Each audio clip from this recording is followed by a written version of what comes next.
اللہ تبارک و تعالیٰ کا بڑا ہی احسان اور کرم ہے کہ اللہ تبارک و تعالیٰ نے ہم سب کو ایمان سے نوازا. یہ اللہ کا احسان ہے. آج آپ ساری دنیا گھوم لو، بے شمار لوگ ایسے مل جائیں گے جو اللہ کو نہیں جانتے، انہیں ایمان نہیں ملا، ہدایت نہیں ملی، اور جنہیں ایمان نہیں ملا انہیں ساری دنیا بھی مل جائے، لہذا وہ ناکام ہے، کامیاب نہیں ہو سکتا. اور جس کو ایمان مل گیا اور ساری دنیا نہ ملے وہ کامیاب ہے.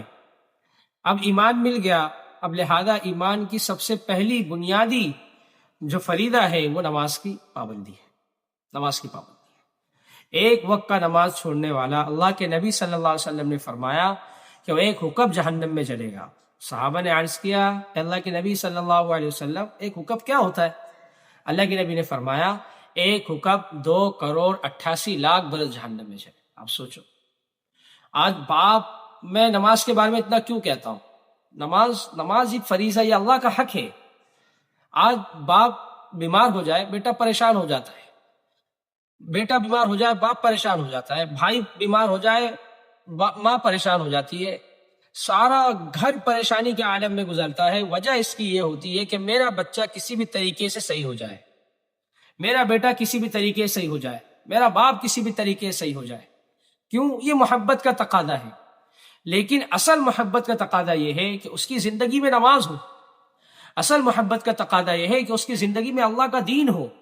اصل محبت کا تقاضا یہ ہے کہ اس کی زندگی میں نبی کی سنت ہو.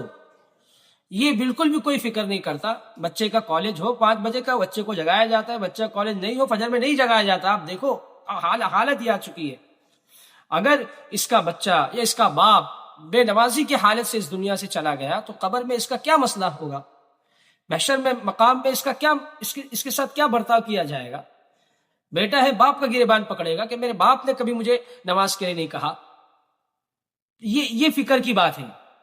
آج ایک بھائی کو ہارٹ اٹیک آ جائے یا باپ کو ہارٹ اٹیک آ جائے، سارا گھر پریشان ہوتا ہے. ایڈمٹ ہو جائے تو ایک فون آتا ہے کوئی کسی دوست کا، بھائی ادھر آنا کام ہے. وہ کہتا ہے ارے پاگل ہے، میرا باپ بیمار ہے تو بات کرتا ہے میں ادھر آ جاؤں، میرا بیٹا بیمار ہے تو بات کرتا ہے میں ادھر آ جاؤں. یہ کیا ماحول ہے؟ دنیا کے تھوڑی سی تکلیف میں سارا گھر پریشان، لیکن گھر کے آنکھوں کے نظر کے سامنے بے نمازی. نماز کا وقت ہو گیا وہ گیم میں لگا ہوا ہے، نماز کا وقت ہو گیا کاروبار میں لگا ہوا ہے. ایک گھر میں باپ نماز پڑھ رہا ہے بچہ نہیں پڑھ رہا ہے، بچہ پڑھ رہا ہے باپ نہیں پڑھ رہا ہے، بھائی پڑھ رہا ہے بہن نہیں پڑھ رہی ہے، شوہر پڑھ رہا ہے بیوی نہیں پڑھ رہی ہے، لیکن کوئی یاد دہانی نہیں کرائی جا رہی ہے. بلکہ اگر ان سے نماز کا کہا جائے کہ تمہارا بچہ نماز کو نہیں آ رہا کیا بات ہو گئی، تو یہ کہتا ہے کہ بھائی کام کا بہت پریشر ہے اس لیے میں نہیں جگاتا، رات میں لیٹ سے آیا تھا. اصل عجیب ماحول بن چکا ہے. ایک زندگی اٹھا کر آپ دیکھیں تو پتہ چلے گا کئی سالوں کی نمازیں نہیں اس کی زندگی میں، اسی طریقے سے زندگی گزر رہی ہے. نائٹ کرنے والا آدمی دن میں سو رہا ہے، رات میں کام پہ جاتا ہے دن پہ سوتا ہے. اس طریقے سے زندگی بسر ہو رہی ہے. میں ایک لوگوں سے ملا ہوں، رات میں کام کر رہے دن میں سو رہے. کیا مذاق بنا چکے ہیں. مجھے ایک بات بتاؤ، آپ یہ سوچو کہ ہمیشہ نماز پہ بول رہے. ابھی ایک ڈاکٹر ہے، وہ ڈاکٹر کے پاس ایک بخار والا آدمی آ جائے، اب سب پیشنٹ بخار کے ہو تو بخار کی دوائی دے گا نا. اسے پتا ہے نا کہ اس کو بخار کی ضرورت ہے، اس کے پیٹ میں درد ہے تو پیٹ کی دوائی دینی پڑے گی، اس کے کان میں درد ہے تو کان کی دوائی دینی پڑے گی، اس کے دانت میں. آج امت کا حال یہ کہ امت کی زندگی میں نماز نہیں ہے. صحیح بتاؤ.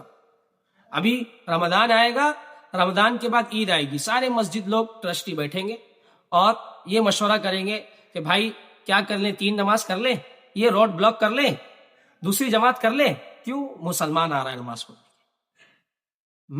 میں قسم کھا کر یہ بات کہہ سکتا ہوں، اگر پوری امت نماز پر آ جائے تو باطل کی طاقت نہیں کہ مسلمانوں کے ساتھ کوئی چھیڑخانی کر سکے. باطل کی طاقت ہی نہیں. میں سمجھتا ہوں کہ ہماری حکومت کی پالیسی نکل جائے گی کہ بھائی ظہر کے وقت کیا ہوگی، کام کی چھٹی ہوگی. بڑی کمپنی، کیوں؟ مسلمان نماز پڑھتا ہے، کام نہیں رک جائے گا. مسلمان یہ کہے گا بھائی میرے کام کا وقت ہے، میں نماز کے وقت میں کام نہیں کر سکتا، لیکن شرط یہ ہے کہ مسلمان نماز پڑھا جائے. مجھے ایک بات بتاؤ، اگر اللہ چاہتا فجر کی نماز پڑھنے والے کو کیا کروں گا، میں 10,000 دے دوں گا. اللہ کے لیے کوئی مشکل تھا؟ یورپ میں رہنے والے، یہ سعودی دبئی میں رہنے والے، دینار درہم سب کو ان کی کرنسی کے حساب سے فجر پڑھیں گے تو 10,000، ظہر پڑھیں گے تو 7,000، عصر پڑھیں گے تو یہ بیماری سے چھٹکارا، مغرب پڑھیں گے تو شادی ہو جائے گی، تو سب مسجد میں آپ کو دکھائی دیتے. لیکن اللہ نے اس کا انعام دنیا میں رکھا ہی نہیں ہے. کب ملے گا؟ آخرت میں ملے گا. جزا کا آخرت میں ملے. اس لیے آپ لوگوں سے مؤدبانہ گزارش ہے، اپنی زندگی میں نماز کو لاؤ. ساری دنیا یہاں سے وہاں ہو جائے لیکن ہم نماز نہیں چھوڑیں گے. آپ کربلا کا واقعہ اٹھا کر دیکھیں، سیدنا حضرت حسین رضی اللہ عنہ کا واقعہ دیکھیں. حضرت حسین رضی اللہ عنہ آنکھ لگ گئی اور فوراً تھوڑی دیر آنکھ لگی، آنکھ کھلی اور فرما رہے ہیں کہ میں نے خواب میں دیکھا کہ اللہ کے نبی صلی اللہ علیہ وسلم جنت میں استقبال کے لیے کھڑے ملے. پھر بھی ایسی لڑائی، اور نواسے کس کے ہیں؟ حضرت محمد صلی اللہ علیہ وسلم کے. اور فرما رہے ہیں سامنے اپنے دشمن سے، شمر بن جوشن سے، ہمیں نماز کے لیے وقت دے دے. کہتا ہے نہیں. تو فرمایا کیا حضرت حسین نے؟ نہیں دے گا، کیا بات ہے، نہیں، لیکن ہم نماز نہیں چھوڑ سکتے. ایسی جنگ کے ماحول میں بھی نماز پڑھی جا رہی ہے. دیکھو آپ اللہ کے نبی صلی اللہ علیہ وسلم کے ارشادات. اللہ کے نبی نے ایک جگہ فرمایا، کیا آپ بغیر اللہ، حدیث کا مفہوم میں آپ کو بتلاتا ہوں. اللہ کے نبی فرمایا کہ نماز کا حصہ جو اسلام میں ایسا ہے جیسے کہ بدن میں سر کا حصہ ہے. بغیر ہاتھ کا، بغیر کان کا آپ نے پوری دنیا میں آدمی دیکھا ہوگا، لیکن بغیر سر کا آدمی آپ نے دیکھا ہے؟ نہیں دیکھا ہے. اللہ نے 1400 سال پہلے نماز کی اہمیت اس طریقے سے بتلا کر گئے کہ بھائی اگر زندگی میں نماز نہیں تو پھر اسلام نہیں. میں کس کا واقعہ بتاؤں. حضرت عمر رضی اللہ عنہ کے بارے میں آتا ہے کہ حضرت عمر رضی اللہ عنہ فجر کے وقت امامت کے لیے تشریف لے گئے مسجد نبوی میں، اور بدبخت لولو نام کا آپ پر کیا کر دیا، خنجر مارا اور آپ زخمی ہو گئے.